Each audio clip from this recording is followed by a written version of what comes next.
Lexim prej Ungjillit të Gjonit.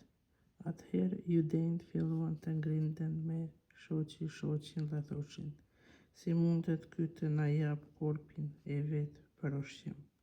Prandaj Jezusi ju tha: për një mend po ju them, nëse nuk e hani korpin e birit të njeriut e nuk e pini gjakun e tij, nuk keni jetë në vetvete.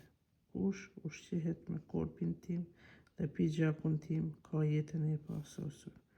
Unë atë do ta ringjall në ditën e fundit, sepse korpi im është ushqim i vërtet, e gjaku im është pije e vërtet. Kush ushqehet me korpin tim dhe pi gjakun tim, ai mbetet në mua dhe unë në ta. Sikur se mua më dërgoi Ati i gjallë dhe unë jetoj për Atin, po ashtu edhe ai që ha mua do të jetoj për mua.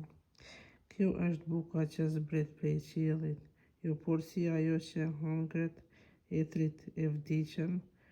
Kush ushqehet me këtë bukë do të jetojë në amshim. Këtë mësim Jezusi e dha në sinagogë e Kafarnaumit.